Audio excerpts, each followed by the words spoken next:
Good morning and a very, very happy morning. We are reading The Untethered Soul written by Michael A. Singer, chapter number 11. Title है pain the price of freedom और page number 99. Michael लिखते हैं कि spiritual growth यानी आध्यात्मिक विकास, अगर हमें वो रास्ता लेके जाना है और वो ग्रोथ चाहिए तो उसके लिए एक असेंशियल यानी ज़रूरी रिक्वायरमेंट है गहरे पर्सनल रूपांतर के लिए, ट्रांसफॉर्मेशन के लिए, कि आप ये जो पेन, ये जो दर्द, ये जो दुख है, इससे पीस यानी शांति में हो जाए. कोई भी एक्सपेंशन, कोई भी एवोल्यूशन हो ही नहीं सकती है जब तक वहाँ बदलाव ना हो. और जब भी बदलाव होता है वो मोस्टली कंफर्टेबल नहीं होता है. चेंज क्या इन्वॉल्व करता है? चैलेंजिंग. अभी हमारे लिए जो फेमिलियर है बदलेगा तो वो तो नहीं रहेगा ना. और जो मनुष्य को स्वाभाविक रूप से एक सुरक्षा चाहिए होता है, कंफर्ट चाहिए होता है, हर चीज़ पे अपना कंट्रोल चाहिए होता है, चेंज उसे चैलेंज करता है और इसे हम एक पेनफुल एक्सपीरियंस की तरह गिनते हैं. उसे धारणा में अरे ऐसा क्यों हो गया, अरे वैसा क्यों हो गया, होता है ना ऐसे. तो इस पेन से फेमिलियर होना, जानना कि जीवन में अनित्यता का होना, लॉ ऑफ इम्परमानेंस, यही आपकी ग्रोथ है. आपको एक्चुअली में अंदर जो ये डिस्टर्बेंस हो रही है ये अच्छा नहीं लगेगा, लेकिन आप में इतनी कैपेसिटी हो कि आप अंदर से शांत होकर उन्हें फेस कर सकें और ये भी जान सकें कि ये जो डिस्कम्फर्ट हो रहा है ये कहाँ से आ रहा है. एक बार अगर आप अपने अंदर की डिस्टर्बेंसेस को फेस करना सीख जाते हैं ना, तो आप देखेंगे कि बहुत सारा दर्द, पेन आपके जो मन के अंदर है ना ये बैठा हुआ है. ये पेन इतना ज़्यादा अनकंफर्टेबल है, इतना आपको चैलेंज करता है, इतना ये डिस्ट्रक्टिव है आपके खुद के इंडिविजुअल सेल्फ के लिए कि आपकी पूरी ज़िंदगी उसके अराउंड घूमती है. आपकी पूरी पर्सनैलिटी, जैसा आप सोचते हैं, जैसा आप रहते हैं, जैसे आप व्यवहार करते हैं, जो आप विश्वास करते हैं, ये सब इस पेन के अराउंड है, इस दर्द के अराउंड है. अगर मैं इसे प्रैक्टिकल रूप में देखूँ ना अपनी लाइफ से, सो आज से 12-13 साल पहले मेरे भाइयों से मेरी लड़ाई हुई रिगार्डिंग अ विल, और अभी तक मैं इतना अपने ऊपर काम करती हूँ पर मैं इससे निकल नहीं पाई हूँ. I have not moved out of it. आज से 22-23 साल पहले मेरे यहाँ पे एक फाइनेंशियल क्राइसिस हुई जिसमें मैं दिल्ली आई. मैंने इतने सारे पैसे भी कमा लिए, लेकिन उस क्राइसिस के टाइम पर जो हुआ वहाँ पर एक फियर जो है दैट इज स्टिल देयर कि लाइफ में ऐसा हो सकता है कि आपके पास बहुत सारे पैसे हो एंड देन वन डे कुछ भी ना हो. ये बिल्कुल ऐसे ही दर्द की बात कर रहा है जो रिलेशनशिप को लेके या पैसे को लेके या हमारे आसपास कुछ भी होता है उसको लेके हम जब से पैदा हुए अंदर रख लेते हैं. क्योंकि ये जो पेन है, अब इसको अवॉइड करते हैं, इसके बारे में बात नहीं करना चाहते, इसके लिए नंब होना चाहते हैं. तो जिस समय हम अपने इस बीइंग को, जिसके अंदर हमने इतना पेन इकट्ठा करके रख रखा है, इस परतों के नीचे जब हम इसे निकालना शुरू करते हैं ना, एक्सप्लोर करना शुरू करते हैं, वहाँ से रियल ग्रोथ, सच्चा विकास शुरू होता है. जब आप डिसाइड कर लेते हो कि भाई अब इस पेन से मैंने डील करना है. क्योंकि ये जो पेन है ये आपके दिल के अंदर है, ये वहाँ से रेडिएट करता है, ये हर चीज़ को, हर लाइफ की आपकी हर चीज़ को इम्पैक्ट कर रहा है. अब ये कोई फिजिकल पेन तो है नहीं कि आपको मालूम पड़ेगा मेरी बाजू दर्द कर रही है, मेरा ये दर्द कर रहा है तो आपको, ये फिजियोलॉजिकल नहीं है, ये इंटरनल पेन है, ये इनर पेन है. ये आपकी सोच, आपके इमोशंस की परतों के अंदर दबी हुई है. जैसे ही दिल में कुछ भी अनवांटेड सा होता है तो हम एक टर्मोइल फील करते हैं, है ना. ये दुनिया हमारी एक्सपेक्टेशंस को मीट नहीं करती है. उस समय ये एक साइकोलॉजिकल पेन है. My husband does not care, my son does not do this, my daughter is this, मेरा ये वैसे है, मैं तो ये कर रही हूँ, उनको समझता नहीं है. All this is psychological pain. और हमारी पूरी साइकी किस पे बिल्टअप है कि हमें पेन से दूर रहना है। अब एज ए रिजल्ट ये डर कि इस चीज़ से दुख होना है, ये एक नीचे की ना फाउंडेशन बन जाती है। फिर हमारा सारी मानसिकता वहीं से चलती है और इसी पेन से हमारी सोच बनती है। अगर इसको और अच्छे से अंडरस्टैंड करना है तो आप नोटिस करें कि आपको कितना डर लगता है कि कोई आपको रिजेक्ट ना कर दे, उसने मेरी बात नहीं सुनी, है ना। एक फियर, मेरे बच्चे मेरी नहीं सुनते हैं, एक रिजेक्शन है यहाँ पे बहुत ज़बरदस्त। मैं तो अगर मेरे कज़न्स के ग्रुप में कोई मैसेज डालूं और वो लोग उसको आंसर नहीं ना करते तो वो भी मुझे ऐसे लगता है कि दे हैव रिजेक्टेड मी।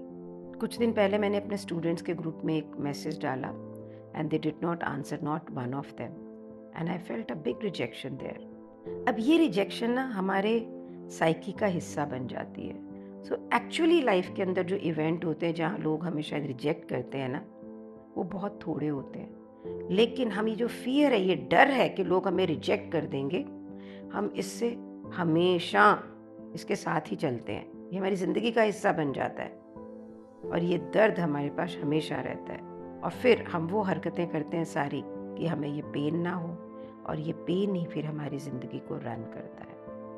आपके सारे सोच, आपका सारा महसूस करना, आपकी फीलिंग्स, ये इस डर से प्रभावित है। हमने बुक को काफ़ी स्टडी किया और आगे चल रहे हैं।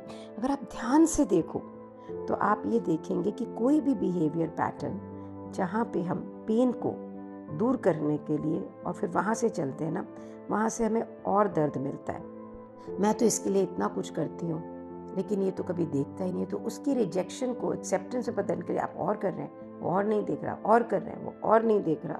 तो अब आपको डर लग रहा है कि ये बंदा मुझसे प्यार नहीं करता, मुझे रिजेक्ट कर रहा है, मेरा ध्यान नहीं रखता, या मैं इसको कितना कुछ कह रही हूँ। तो आप उस व्यक्ति को कैसे अप्रोच करते हो? उसकी एक्सेप्टेंस को विन करने के लिए और कुछ करते हो। लेकिन अब वो कहता है, यहाँ पे जो एग्जैक्ट वर्ड यूज़ करे गए हैं पेज नंबर 100 पे, कि आप पतली बर्फ़ के ऊपर स्केटिंग कर रहे हो। बस ज़रा सा यहाँ वहाँ देखा नहीं, ध्यान दिया, और आपको दोबारा से रिजेक्शन और पेन फील हुई। और ये कहते हैं क्योंकि आपका सारा जीवन जीने का अप्रोच, उससे बिहेवियर रिजेक्शन के नाम पे है ना, तो आप हमेशा हर इंटरैक्शन में बिल्कुल एजी रहोगे ना। आपके हर एक्शन के पीछे ये फीलिंग ऑफ रिजेक्शन एक मोटिव है, भाई इससे बाहर निकलना है। और आपके हर एक्शन इस अवॉइडेंस ऑफ पेन से है कि रिजेक्टेड नहीं हो। और ये इसका लिंक कहाँ से है? आपके दिल से है। तो दर्द कहाँ से आ रहा है? दिल से आ रहा है। इसीलिए आपको इतनी सारी डिस्टर्बेंसेस फील होती हैं as you go through the day. आपको मालूम है कि अगर मेरे बहुत क्लोज, जिन्हें मैं नियर एंड डियर मानती हूँ, मैं अब मानसिकता से बात कर रही हूँ, साइकी से बात करती हूँ, अगर वो कोई हॉलीडे पे जाते हैं अपनी फैमिली के साथ में और मुझे सिर्फ बताते नहीं कि हम जा रहे हैं, तो मैं उसमें भी रिजेक्टेड फील करती हूँ। आज मैं इसको पढ़ रही हूँ तो देख रही हूँ, उन्होंने मुझे बताया नहीं। वैसे मेरा कोई कॉन्ट्रैक्ट साइन नहीं है कि वो जो भी करेंगे कि मुझे बताएंगे, बट क्योंकि वो मेरी बहुत क्लोज फैमिली है तो मुझे ये लगता है कि वो मुझे क्यों नहीं बता रहे, दूसरे शहर में रह रहे हैं। ऐसे बहुत सारी चीज़ें मैं देख पा रही हूँ कि how many times I am feeling rejected. अगर मेरे हस्बैंड कोई ब्रेकफास्ट के टाइम पे बैठे हैं, बैठ के उन्होंने कुछ खा लिया, फिर उन्होंने मुझसे पूछा नहीं, तो मुझे उसमें भी रिजेक्शन लगती है, क्योंकि मैं खुद उनसे सब पूछूंगी, लेकिन अगर उन्होंने नहीं पूछा तो मुझे रिजेक्शन लगती है। तो मेरे को तो ये लग रहा है कि मुझे तो हर मोमेंट ये लगता है कि कोई ना कोई मुझे रिजेक्ट कर रहा है, मुझे ओवरलुक कर रहा है। तो रियल मायने में मुझे ये समझ में आ रहा है कि सारा दिन ये जो रिजेक्शन है ये हमें कितना दुख देता है, और हमारे ये किस तरह से हमारे सारे पर्सनालिटी ट्रेट्स, कैसे हमारे सारे बिहेवियर पैटर्न, ये सिर्फ पेन ना अवॉइड करें वहाँ से ड्राइव होते हैं। मैं लोगों को सुंदर लगूं, मेरा वेट इसलिए कम होना चाहिए, एक सर्टेन तरह के मैं कपड़े पहनूं ताकि उस समाज में मैं एक्सेप्ट करी जाऊं, एक सर्टेन तरीके से मैं बात करूं, मतलब हर चीज़ है ना एक्सेप्टेंस के लिए। मुझे ये लगता है कि मैं शायद मेरी क्लासेस को भी मोल्ड करते हैं फॉर द एक्सेप्टेंस। मेरी एक स्टूडेंट जो कहती, शालिनी मैम किट बना के आप अपने स्टूडेंट्स को दें। अंदर से मुझे ये पता है मेरे स्टूडेंट्स कभी भी अच्छे प्रोफेशनल नहीं बन सकते if they are using the kit, लेकिन माई स्टूडेंट्स वांट किट। अब मैं नहीं देती हूँ तो मुझे लगता है वो मुझे रिजेक्ट कर देंगे, ये सोच है अभी। तो काफ़ी मैं अपने अंदर अपने आप को देख पा रही हूँ। रिजेक्ट से मतलब ये नहीं कि वो कहेंगे हमने ये नहीं करना या नहीं मानना, means they will be uncomfortable with me, they will not love me as they should, they will not accept me the way I am, my thought process. अगर आप देखो तो हर जगह रिजेक्शन है, और मुझे तो बहुत डर लग रहा है, और मैं इसको रियलाइज़ कर रही हूँ, तो ये रियलाइज़ कर रही हूँ कि मेरा हर पल लाइफ के अंदर रिजेक्शन से ही है कि अरे ऐसा नहीं हो जाए, अरे ऐसा ना हो जाए।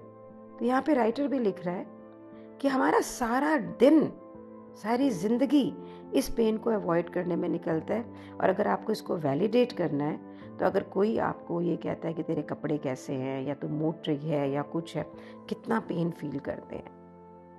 अगर मोटे होना हमारे समाज में ठीक होता तो क्या हम बहुत पतले होने की कोशिश करते हैं? अगर वो सुंदर ना होने का क्राइटेरिया ना होता, एक हेल्थ इशू एक अलग चीज़, वैसे पूछ रही हूँ, most of us try to stay slim because we look good, because people find us looking good.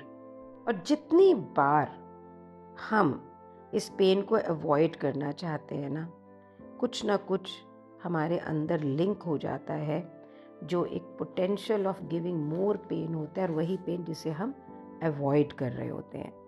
Page number 101 पे राइटर कहता है, अगर आप बिल्कुल बेस लेवल पे, कोर लेवल पे, अगर आप इस पेन, इस दुख, इस दर्द को अवॉइड नहीं करना चाहते हैं ना, तो आप और बहुत तरीके से इसे छुपाने की कोशिश करेंगे, अवॉइड। आप बिल्कुल अपनी सोशल लाइफ को बहुत बिजी रखोगे, और फिर किसी ने आपको किसी इवेंट में नहीं बुलाया, या उसने आपको आपके सेल्फ एस्टीम को धक्का पहुंचाया, तो ये भी आपको बहुत सारा पेन देगा।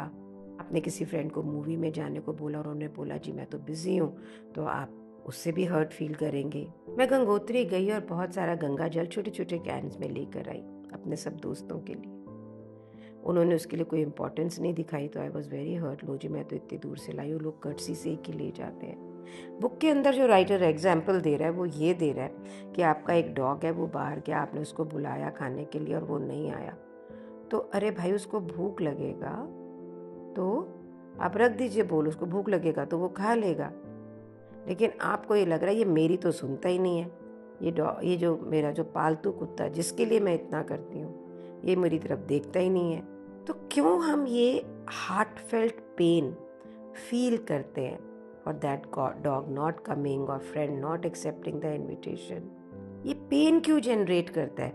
क्योंकि कहीं हमारे अंदर, हमारी ज़िंदगी से कोई पेन जो हमने अपने दिल में बिठा रखा है ना, ये प्रोसेस नहीं हुआ है।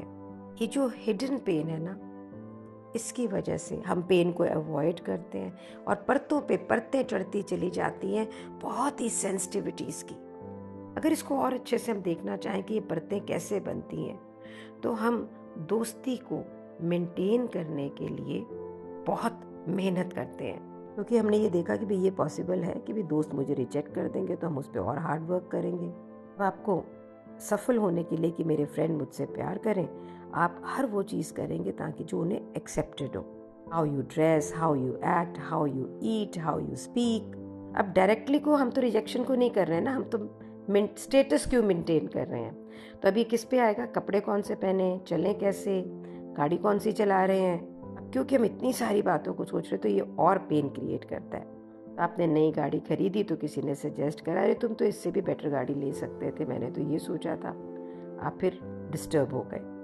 There is nothing big deal about कि समबडी हैज़ टॉक, तुमने ये गाड़ी क्यों ली है या वो क्यों ली है, लेकिन ये आपको पेन कॉज कर रहा है। अपने आप से पूछें कि आपके दिल में क्या रिएक्ट हुआ, आप कैसी फीलिंग में है, ऐसा क्यों हो रहा है।